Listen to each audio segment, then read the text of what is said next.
જે મિત્રો સોના અને ચાંદીમાં વેપાર કરવાનું વિચારી રહ્યા હોય કે જેમને નફો લેવો છે સોના અને ચાંદીમાં, તો તેઓ કઈ રીતે લઈ શકે, કે જે અમારા ગ્રાહકો જે રીતે જે અમને વાત કરતા હોય એ હું તમને જણાવું છું. આવો, આ જે લગડી છે 10 ગ્રામ લ્યો કે 100 ગ્રામ લ્યો, 90,000ના ભાવે લીધી, તમે 1,30,000ના ભાવે વેચી તો તમને 10 ગ્રામે 40,000નો નફો મળે છે. એ નફો લઈને તમે છૂટી ગયા. પછી તમે 90નો ભાવની રાહ જુઓ તો રાહ એ નહીં જોઈ શકાય, પણ જો ભાવ 30-35 સ્ટેબલ થયો તો 35,000ના ભાવે લગડી લઈને તમે 45-50 વેચી શકો છો, જેથી તમને નફો મળી શકે છે.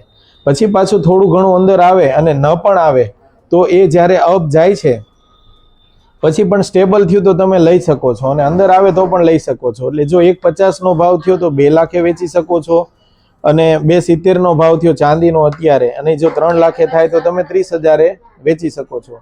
પણ આપણે એવી રાહ જોઈને બેઠા હોઈએ કે સોનું ઘટશે ત્યારે લેશું. એવા 90% લોકો છે કે સોનું ને ચાંદી ઘટશે ત્યારે લેશું, પણ એ બહુ આગ્રહ અને વિચારવાવાળી વસ્તુ છે, પણ એ હોતું અને થતું નથી. સોનાનો ભાવ ક્યારેય પણ વધ્યો તો ઘટતો નથી. મેં આગળ વાત કરી હતી એમ 100 વર્ષના ઇતિહાસમાં પણ 2 થી 3 વખત જ એવું બન્યું છે કે સોનાનો ભાવ ઘટેલો છે, બાકી સોનાનો ભાવ કાયમ વધતો ને વધતો જ છે. તો આપ પણ વિચારી શકો છો કે 100% સોનું લઈને એનો નફો કરી જ શકાય. જય સ્વામિનારાયણ.